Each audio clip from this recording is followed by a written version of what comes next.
Holly and welcome back to my YouTube channel. Thank you so much for watching. Here today we have this lovely Mini R53 that we're going to do a walk around video on. If you haven't already clicked that subscribe button, please make sure you do, as it's very much appreciated.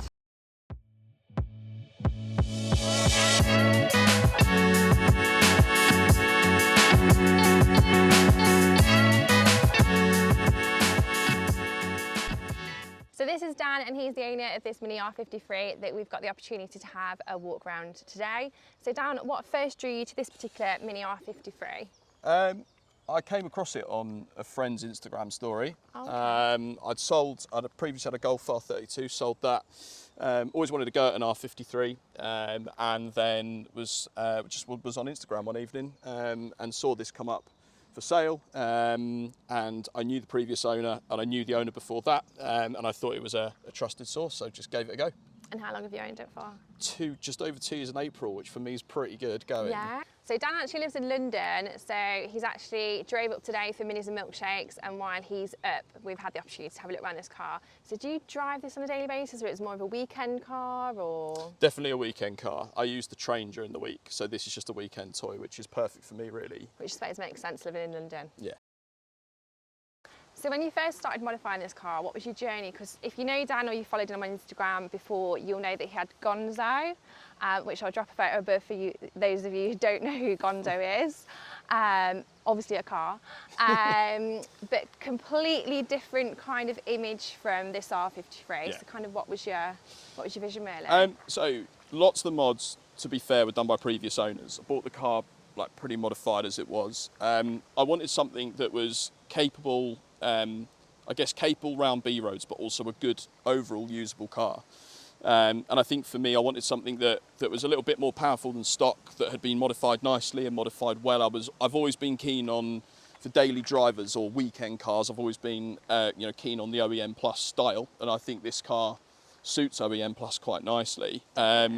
Really, since I've owned it, a lot of it has just been about preserving it. So I've done quite a lot of mechanical work, the typical stuff that not only R53s need, but any kind of car that's 20 plus years old, really. So I've done a lot of mechanical work.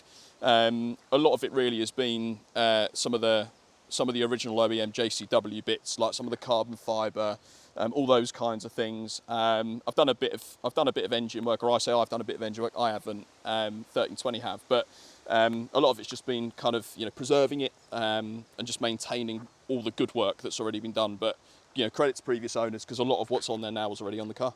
And on that note, let's have a look around the car and let Dan talk us around the modifications on the car. So we'll start on the engine bay, seeing as we've got it here and available, and then we'll continue round. So this car has had what I think 1320 still call their almost like performance pack 2, which consists in the main of an uprated cat cam, which I've got the 469 cat cam camshaft, which is what gives the slightly more lumpy idle, which is a characteristic of this car that I really, really like. It's got 550 Bosch injectors, 17% supercharger pulley. It's got high performance ignition leads with Kohler spark plugs. It's got a +2% ATI crank pulley, GRS intercooler, a JCW airbox, an uprated cooling tank, and then all of that has been paired to a custom 1320 Bitronic tune. It's also got a custom 1320 Tomcat, which is also kind of more better known as a sports cat, but they fabricate those in-house. And it's also got a 1320 optimised bypass valve on the supercharger as well. And that's all paired to a Miltech resonated exhaust system. When I bought it, it was D-Res, but after I put the Tomcat on it, I was told quite quickly that if I didn't resonate it, it might be a bit loud. And then at the moment, the car's making 210 wheel horsepower, which I think is roughly 220, 230 brake, don't quote me on that. But yeah, really, really usable power. And I wasn't out to chase numbers on this. For me, this was all about a linear drive, a really linear driving experience, and the torque curve on the dyno graph proves that. And I also forgot it's also got a JCW airbox as well with an ITG panel filter. So yeah, quite a lot going on. But all in all, a really nice driving experience. And I think the thing is, it's definitely got those driving characteristics for me of a car that is really usable on the road. The 469 cat cam is, is aggressive, and you do have to drive this car a bit differently with that. They also make a 461 cat cam, which is more of a road-based camshaft. But this came with the 469, and I've just run with it really, and it just does, it does it really well. And I've also got a JCW. That's an OEM JCW strut brace as well, which I put on in my ownership. It's also serviced with Miller's Oil's 5W30 motorsport oil, and I change the oil out every 2,000 to 3,000 miles just for longevity. Car's done 119,000 miles now, so yeah, so that's a bit about the engine really.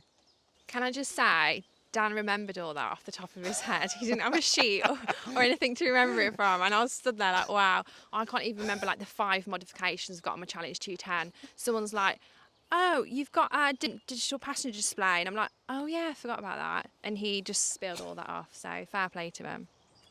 So yeah, there hasn't been any kind of major changes on on the exterior really. I guess the biggest ones in terms of from this profile is obviously the wheel, tyre and brake setup from from this distance. So in terms of wheels, these are the genuine BBS RX wheels, quite similar to the OEM wheels, but they're not actually the original Mini wheels on this car. They are 16s, and they're running the Yokohama Advaniova AD08 RS tyres, which actually are a semi-slick tyre. Now, when I first got this car, I was told those tyres were going to be a nightmare. I've driven this car in the wet and dry, and I'm actually yet to have a problem. And that's not obviously breaking speed limits, but I don't drive the car slowly. In the wet, it's a bit questionable, but most R53s are in the wet if you put your foot down. In the dry, it's an absolute riot. And I think the 16s, I really like the 16s with the chunky tyre look for me. I think it just works, it works really well.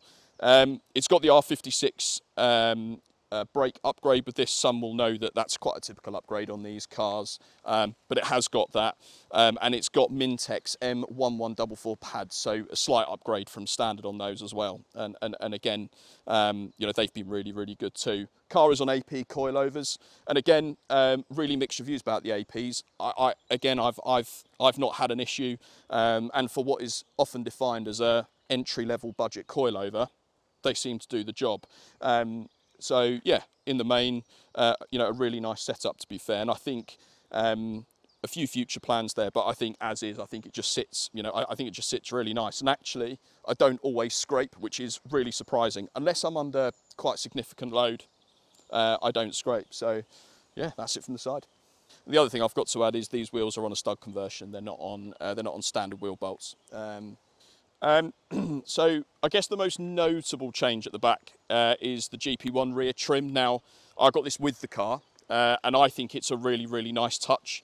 The eagle-eyed amongst them will know that those are quite hard to get now, and if you can get them, they do come at quite the premium. So I was quite fortunate really. And talking about the OEM look and not wanting to go over the top, you will also notice, and I know it's not for everybody, this car does not have a rear spoiler. The previous owner took that off and effectively closed the holes in at the same time, and it's been done really nicely, and I don't intend on changing that. I really like how that looks. Obviously it's been debadged from the back just to keep it really clean, and I actually managed to get a replica a dealership sticker made because I've got the original invoice with the car when it came new, so I was able to track that back and get that made for the window as well. So again, very kind of what I would class as quite sleeper looking, and just how I like it, to be fair. So yeah, that's the back. So the other thing that was done to this car on the exterior, so two things. One is one of the previous owners painted the roof silver, and I think that was done at the same time that the rear spoiler was removed. And again, I really like the whole silver on silver thing. I think it's really good. This car came with a black roof, so I think the silver really suits it, and I think it's a really nice touch. Can I just say as well, when you watch videos or you see people's cars on Instagram and then you see them in real life, you're like, oh, it's not quite as good condition as I was expecting. Dan's car is clean, can I just add? Inside, noticeable changes. I put a black headliner in with all the matching pillars and parts to go with it. Again, actually quite hard to come by, but I thought was, was a really nice addition to the interior. Much of it else I've just tried to keep really nice and OEM. I've put the carbon fibre in, so we've got the John Cooper Works carbon fibre gear shifter and handbrake gaiter as well, and actually quite recently sourced these OEM JCW mats, which again, quite hard to get hold of now. So I've tried to put some little touches in here that are quite nice OEM, and I did have one thought at one stage, do I cut this interior up and put either put a Cooler Works in or a CAE shifter, but I thought the interior is just too nice to do that, and actually I really like how it looks, and I'm glad I didn't do that. So, but everything else, all the brushed silver, all comes with the car. So I've just tried to keep it as OEM and as nice as possible, really. The other thing as well is this car's also got the Park Lane leather interior, which isn't standard. That's not a standard interior for the 53. That was put in by the previous owner, and I have to say I really, really like it. It kind of combines a bit of comfort whilst also being kind of nicely bolstered up in your seat.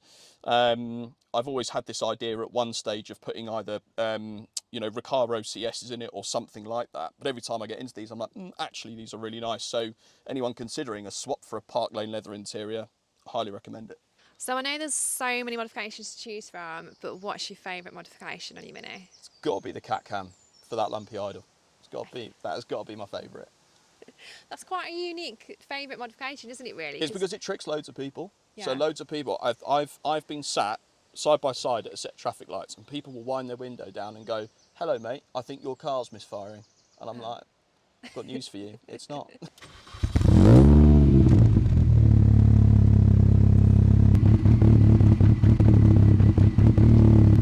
So when we were looking under the bonnet at the engine bay at the start, we did obviously mention, well, Dan mentioned that he doesn't do all the work himself. So who does all the work for you, mainly? In the main, it's 1320. Those that know their R53s will know that 1320 are they're pretty well known mini specialists, but particularly around the Gen 1s, and they have been phenomenal with this car. They're just a really, really nice group of guys. They're run by Tom and Scott, and they are just so accommodating. But I think moreover, it's the way that they do the work. Everything's done to a really, really high standard. And they have literally, they have done all the heavy lifting on this car. It's not to say that I don't know my way around a car, I absolutely do. And I probably, if I put my mind to it, I could probably do some of the work. But I just like to walk away with that invoice in my hand and just fill up that invoice. But and they've done a lovely job of it. So they did all the engine work, they did the suspension, they did the brakes, they did all the tuning, and all the big stuff. And they also do all my routine servicing. So yeah, big shouts out to those guys. But there are plenty of others I'd recommend. The other person that's done stuff on this car is Gareth. If you're north of the country, Gareth at GSR 53, he's done some work on this car as well. So there are others I'd recommend, but yeah, 1320 have done a lot of the work here. Right, so enough talking, we're going to take the car for a drive and you can see what it drives like.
Me and Dan were talking about this earlier. We were talking about maintenance and people buying R53s because they're quite a low price bracket and then obviously modifying them. So kind of what would be your advice to someone looking to buy an R53? I think for me, market research is the biggest one, and holding out for the right car. Don't rush. There's always a selection of R53s available. I think it also depends kind of what you want to do with it and kind of how you want to buy it. I know that some people like to buy a completely stock example and make it their own, and do all the modifications themselves, take themselves along that journey and so on. Or there are some people like me that are very happy to buy a car that's already been modified and been modified by the previous owner. I guess both of those things are okay. There is no right or wrong, absolutely not. I think the thing for me though would be is if you are going down the buying already modified route, just make sure that it's all being done kind of, all being done well, have a good look over it, make sure that it's got the right modifications on the car to, for what it's, for what's needed, and make sure that it's got some, some good quality parts on there as well. There's plenty of aftermarket parts available for R53s, and there are some cheaper alternatives out there, but that doesn't always necessarily fit the bill. Things like cheaper injectors. I was only at 1320 the other week when I was talking to Tom, who runs 1320, and he was saying that cars come in with with the replica 550 injectors that flood engines and cause a whole load of issues, and just making sure that that it's been somewhere either reputable, or if it's being done by a mechanic at home, that everything is kind of just so really. But I also think as well it depends what you're buying the car for. These cars are perfectly capable daily drivers, and I know some people buy them for that, and some people buy them for kind of a bit of a kind of hot street car, which is what I would say this is. Something I can use on the road as a bit of a weekend car, but down the B roads have a lot of fun. And I guess some people buy them as out and out track cars. They'll buy them, strip the interior, do all those kinds of things, and go down that route. And I would say that all of those things this car's perfectly capable of doing. I guess making sure that when kind of looking at it from a from a price perspective, and I think this is quite important. Like, there's lots available. There are R53s available all the time, and I guess depending on what you want and depending on how much you're prepared to pay, sometimes being able to stretch your budget a little bit for for something for something that might suit your needs more, can be appropriate. These cars now, nice examples. I've seen some really nice examples going around the kind of £5,000 to £6,000 mark, which to some watching this may still think that's a lot of money for an R53, but when you look at the modifications on them and how they've been built and put together, in many cases you can't build them for the prices that they are. And that was my thinking with this one. When I bought this one, it had a lot of the modifications already on there, and if I went to 1320 and said, right, can you bolt everything on that's on this car, I'd very quickly be at probably £6,000 to £7,000, obviously plus the purchase price. So all depends what you want really, but I don't think there's a right or wrong, and I think there's a really good market for these cars, and just like everything, have a good look around. I think the other thing is with these cars is they are all over 20 years old, so making sure that and a lot of them. There aren't that many what I would call super low mileage examples, though sometimes when we're talking low, that doesn't always mean they're the better examples, because obviously they're not used, they're not driven, and that can also create its own issues. But I think just making sure if it has done, like this one's done 100,000 miles plus, just making sure that it's had the right maintenance and, things like your timing chains, regular servicing, regular oil changes, all those kinds of things, I think is really, really important.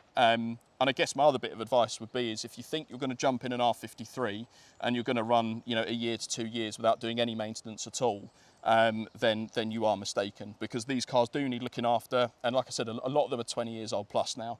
They do need looking after, and particularly if you're looking at one that has done 100,000 miles plus, you're going to be needing things like your timing change. You're going to be needing to do your maintenance in that, kind of in that regard as well. But that can be said about any car of this age. But again, I still think buying one of these, getting it right, and kind of preserving it, which is what I'm doing with this one, is a really good way to go. And I still don't think you could do that and buy them for some of the cars out there today. And I think these are really, really good cars. Dan doesn't know I was going to ask him this, but do you think, because a lot of people are going about this like being future classics, do you think the R53 is at some point going to be kind of future classic? Because obviously at the minute, if you get a JCW version or like the GP ones, they're obviously really sought after.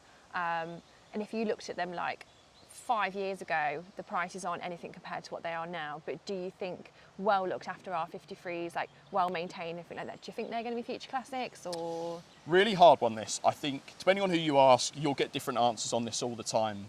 I think there is going to be a market for them in the future in that area. But I think future classics wise, you are talking your stock low mileage examples that have been sat in a garage. Your JCWs, your GP1s, all the kind of the earlier cars.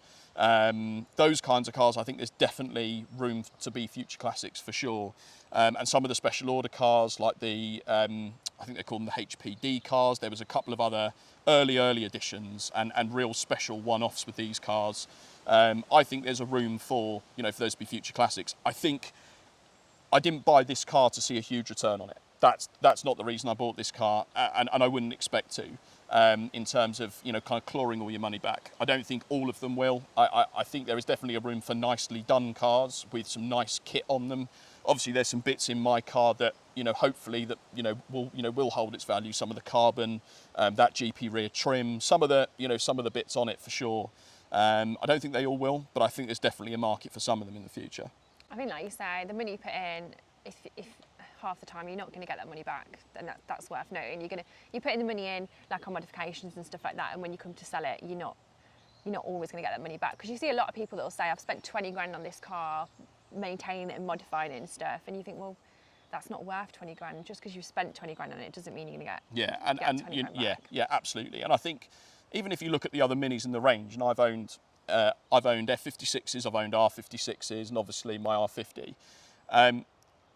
For me, and some people will sell these. They'll go and buy, I don't know, a Golf GTI, a Golf R, or something similar to that. 99% of the time they'll come back to a Mini anyway, or in a lot of cases they'll come back to a Mini. But the other thing is as well is remembering that sometimes you might spend 12 to 15,000 pounds on a car. These cars, even if you had to do an engine rebuild on them or whatever it might be in the future, you still wouldn't be spending the same amount that you'd be spending on a more expensive car whilst also getting the fun. And don't get me wrong, my F56 JCW was an incredible car. I still think that at the price point that they are now, and some of them are really good value, 12.5, 13, 14 grand for a nice example, there is a huge market for those. And arguably, I think if I was daily driving and I was doing a lot more miles, I would probably consider going back to one.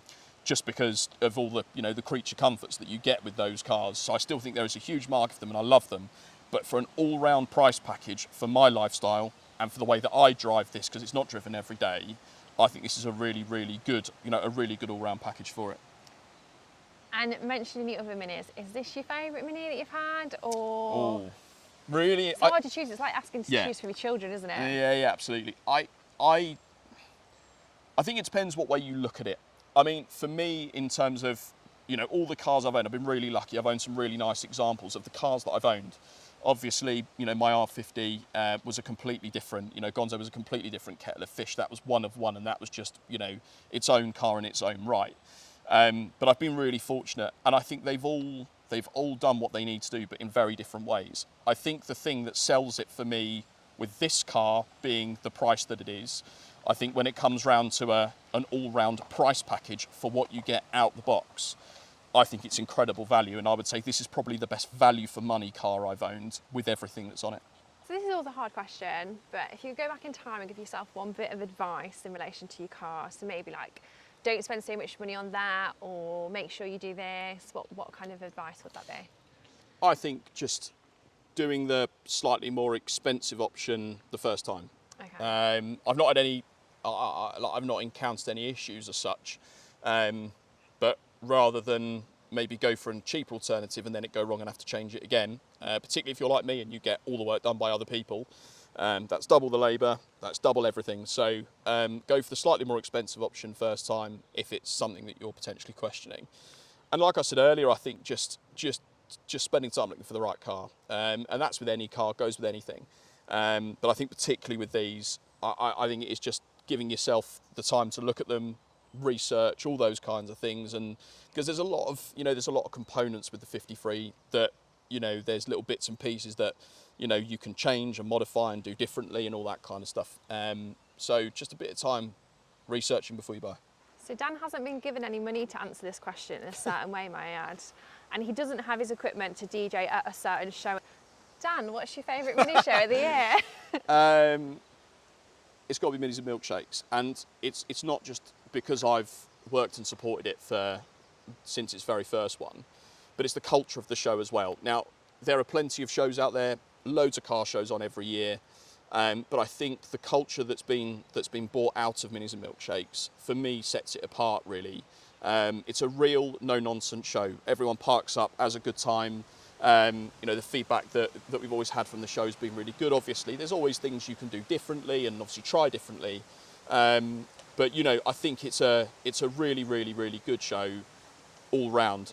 I will say as well, I've been to shows run by the British Mini Club, and they put some really good stuff on as well. So shout out to the British Mini Club as well. I've done Himley Hall. I've done other bits and pieces with them when I owned Gonzo. So they put some great shows on as well. And there are loads of other really good shows that happen. But for me, it's got to be minis and milkshakes for sure.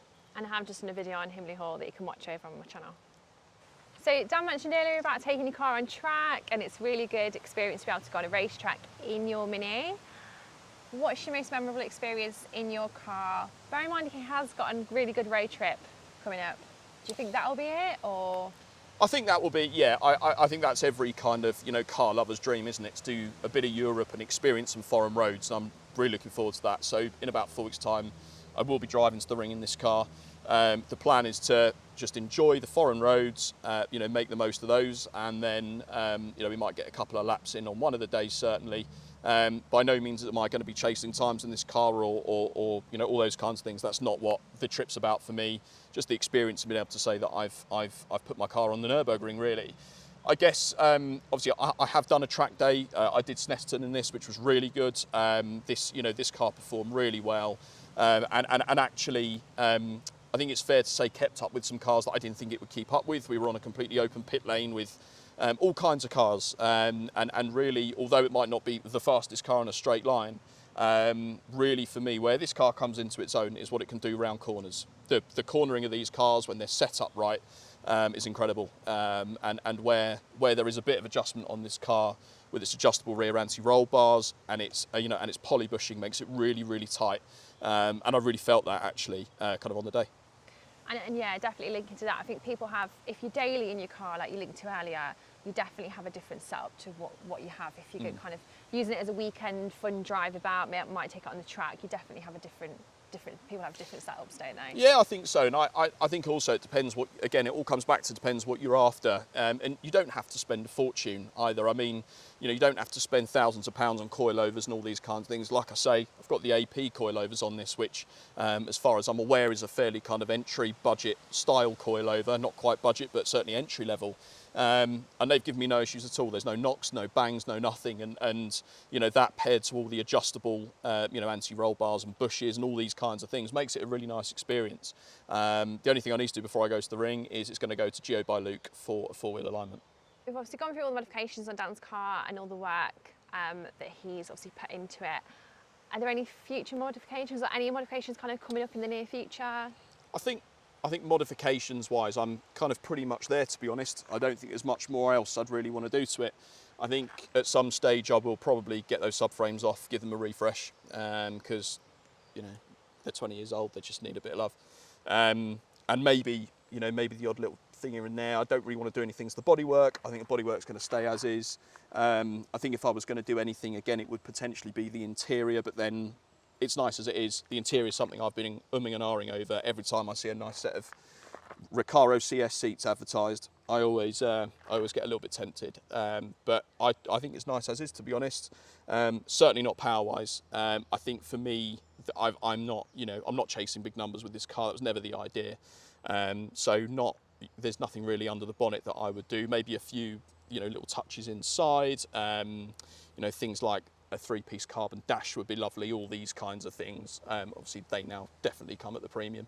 Funnily enough, I was always contemplating a GP1 front bumper, but actually I decided against that because I like it as is really. I think keeping it as is, otherwise you'd have to get obviously the GP skirts as well, and you're immediately at 2.5, 3 grand before paint, so or thereabouts. So now I think pretty much as is now, just keep looking after it. So on that basis, when we're talking about money, if money was no object, what would your next modification be?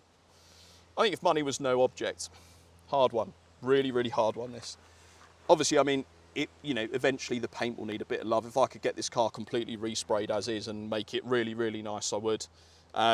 People do ask me if I'm going to turbo this car. It's been something that's been asked to me a few times. For me, I don't think I would. I think, number one, I love the sound of that supercharger whine. Anyone that's got one of these or has owned one of these will know just how addictive that is. But also the price to turbo cars, well, particularly to turbo the R53 now, is, you know, is quite steep. So, but if money was no object and I really decided and woke up one day that I really wanted more power and this car wasn't going to be everything I've just said it is for the rest of the video, then maybe I might drive up to 1320, drop them 12 grand and say, do what you need to do. If you do want to see a turboed Mini, I am going to be doing a video on a turbo GP1, so make sure you subscribe to my channel because I will be doing a video. So if people want to keep updated with your Mini and follow you on social media, what is your Instagram handle? Danfo02. So much for watching. If you haven't already clicked the subscribe button, please make sure you do. I'll drop Dan's Instagram in the description box so you can go ahead and follow him on Instagram and keep updated on his R53 journey. Thank you very much for watching.